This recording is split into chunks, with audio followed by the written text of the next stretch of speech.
TPK ini kemudian dibentuk atau ada dorongan untuk mengajarkan Quran kepada anak-anak yang ada di Warasia? Motivasinya apa? Atau latar belakang motivasinya apa? Atau melihat mungkin kondisi masyarakat belum TPK belum ada, atau kemudian banyak anak-anak yang tidak ada tempat mengaji, atau gimana? Beta lihat di sini tidak ada guru-guru mengaji waktu itu. Jadi tujuan beta itu, ya Allah, ini anak-anak ini begini-begini, lebih beta ajarin jadi mengaji. Bismillahirrahmanirrahim. Assalamualaikum warahmatullahi wabarakatuh. Alhamdulillah, kita bersyukur kepada Allah pada hari ini kita bisa berjumpa lagi bersama saya Hanin Lihi di AL Dakwah Maluku. Insyaallah hari ini kita akan bincang-bincang terkait sejarah TPQ Al-Ghafar, kemudian perjalanan beliau dalam mengelola TPQ ini dan harapan-harapan beliau tentunya kepada masyarakat, bagaimana bisa mendukung dan bisa bersama-sama berkolaborasi untuk perkembangan anak-anak, khususnya di bidang Al-Quran yang mereka sedang pelajari. Insyaallah bersama-sama dengan ini saya sudah berada di hadapan pendiri TPQ, Bapak Imam, beliau pengajar Quran ya, pendiri TPQ, Bapak Haji Abdul Wahab Samal. Insyaallah. Bagaimana kabar Pak? Alhamdulillah baik-baik. Alhamdulillah, keadaan beliau baik-baik. Semoga Allah senantiasa memberikan keberkahan, umur panjang ya, karena beliau masih menebarkan manfaat dalam menolong agama Allah Subhanahu wa taala lewat Quran. Oke, langsung saja Pak Haji, insyaallah bagaimana awal-awal proses pembentukan TPQ Al-Ghafar? Kira-kira motivasinya apa sehingga TPQ ini bisa terbentuk? Alhamdulillah, TPQ sampai terbentuk itu disebabkan pada waktu itu saya ajarkan saya punya anak mengaji. Satu orang. Seingat beta itu awal 2011 itu. Berselang beberapa bulan, terus ada orang tua-tua, dorang bawakan dorang punya anak-anak datang. Jadi seingat beta mulai pertama tuh 6 orang dulu. 6 orang tua, mereka bawa mereka punya anak ini satu-satu waktu itu. Terus pada waktu itu saya masih tinggal di rumah pengungsi tapi di bagian bawah di lorong 1 ini. Itu beta punya ipar punya rumah, adik ipar perempuan punya rumah. Lalu waktu itu karena tuan tanah Papa Haji Latif Hatala ini dia lihat ini anak-anak nih mengaji rumah nih kecil. Pada waktu itu karena tuan tanah Papa almarhum Pak Haji Latif Hatala, dia bilang, Pak Haji kalau bisa tinggal di rumah pengungsi di atas. Tapi rumah pengungsi itu bekas itu waktu itu jadi musala. Terus samping itu terus ajar. Orang tua ini dulu makin hari makin. Jadi saya ingat beta tuh sampai pada tahun 2015 16 itu beta punya murid itu sudah sebanyak 113. Lalu pada waktu itu TPQ-nya belum ada nama waktu itu. Terus kebetulan itu waktu itu ibu-ibu orang punya pengajian, dia punya nama Al-Ghafar. Al-Ghafar kan penyantun, nyantun. Jadi itu lebih baik kita pakai saja itu. Al-Ghafar itu. Pakai Al-Ghafar. Terus berkembang sampai tahun 2018 tidak salah itu. Itu mulai beta punya rumah kecil sudah itu. Rumah beta pindah tempatnya itu tapi murid sudah banyak.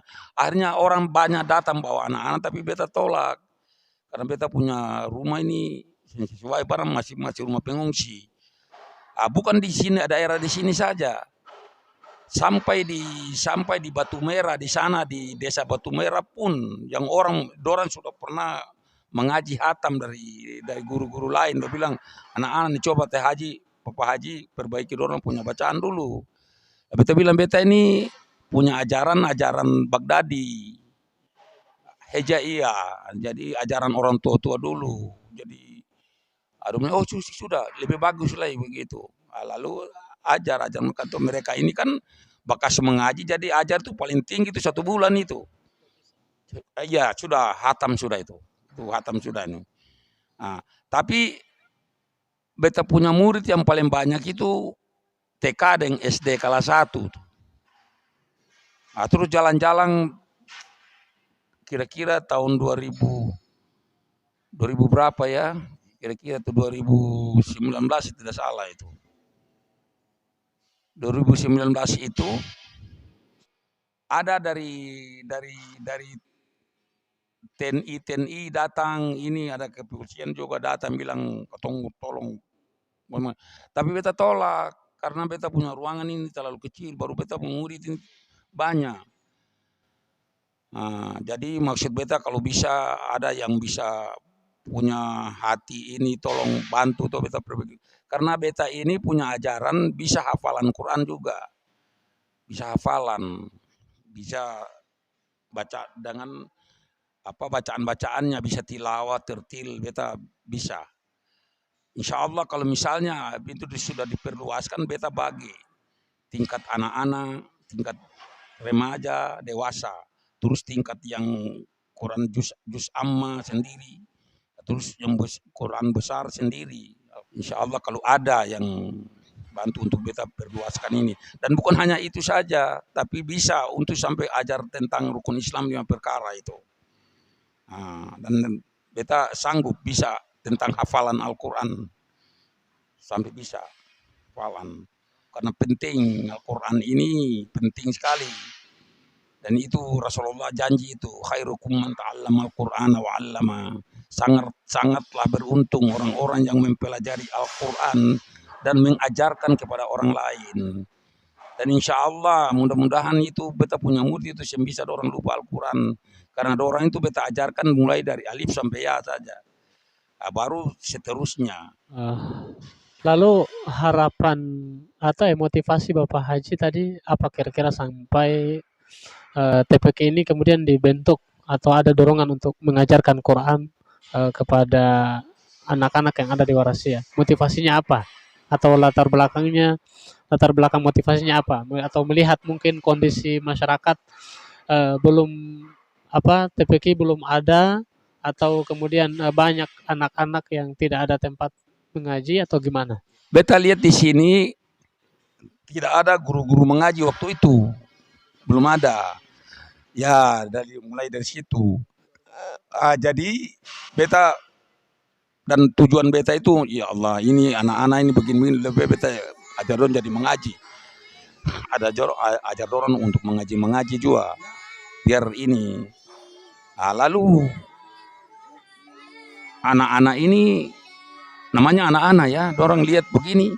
Terus ada yang sudah mengaji tempat lain, dong lihat karena di sini rame, anak-anak mereka datang di sini semua. Tujuan beta itu supaya kalau bisa tidak boleh anak-anak di sini itu jangan sampai tidak tahu mengaji begitu, tidak boleh, dan itu tidak bisa itu. Karena Quran ini penting sebelum sesuatu, karena Allah ciptakan semua ini, yang Allah jaga hanya satu, Al-Quran saja. Yang lain-lain malaikat jaga semua kok. Kalau Al-Quran kan Allah bilang nahnu nazzalna dzikra wa innahu lahafizun.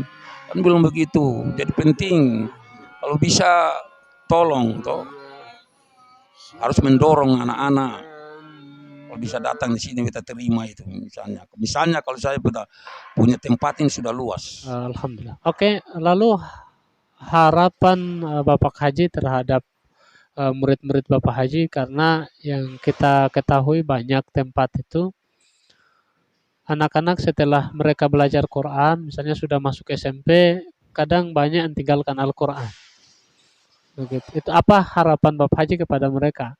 Apakah Quran ini hanya sekedar mereka belajar di Bapak Haji, setelah itu tidak lagi, atau gimana gitu? Harapan beta itu, beta ajarkan mereka ini supaya kalau bisa dorong buka TPQ juga kalau bisa, karena beta sudah modali mereka dengan itu Hejaya, karena beta selalu bilang senjatanya itu hanya alif sampai ya, Quran hanya itu saja.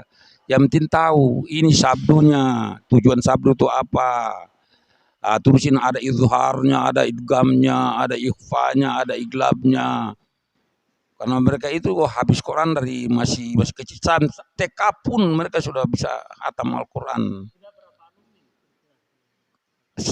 Semua sudah, sekarang mungkin sudah alumnya mungkin sudah hampir 200 orang kapa.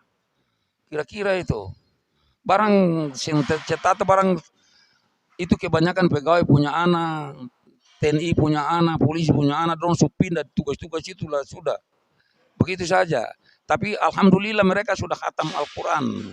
Oke, terakhir barangkali TPQ yang Bapak dirikan ini apakah sudah terdaftar dan di pemerintah dalam hal ini Kemenak? Kalau untuk perizinannya itu dari Kemenak itu sudah 2 kali dengan ini, sudah 2 kali. Dan beberapa kali beta bikin proposal ke sana juga, tapi sampai sekarang saya ada kabar ini, tidak ada kabarnya ini. Kalau untuk perizinannya itu sekarang masih berlaku. Jadi sudah 2 kali. Sudah 2 kali izin untuk beta punya TVQ ini. Lihat seperti di Waheru sana itu udah orang Jawa datang tuh. Di Waheru di apa air salak itu. Air salak itu. Dorang itu suruh bangun tingkat 4 itu dia punya TPQ itu. Nah, padahal dorang itu baru dari Jawa, dorang dari Jawa. Kau beta di sini orang Ambon asli di sini saya ada bantuan-bantuan seperti begitu. Harapannya insya Allah mungkin bisa ada yang membantu ya, karena TPQ beliau ini secara belum layak ya, tapi beliau berusaha untuk memaksimalkan itu sehingga bisa menjadi tempat yang baik dan nyaman untuk anak-anak baca Quran walaupun seadanya. Insya Allah mudah-mudahan ada pihak-pihak yang berkenan untuk memberikan bantuan insya Allah. Oke, demikian barangkali sehingga bisa menjadi amal bagi yang membantu ya insya Allah. Mungkin demikian, terima kasih Pak Haji sudah membersamai kami pada kesempatan ini. Insya Allah mudah-mudahan bermanfaat, berkah bagi beliau dan bagi kita semua insya Allah yang mau terlibat dalam perkembangan Al-Quran khususnya yang ada di Provinsi Maluku. Wallahu a'lam bishawab. Kami tutup. Wassalamualaikum warahmatullahi wabarakatuh. Alhamdulillah.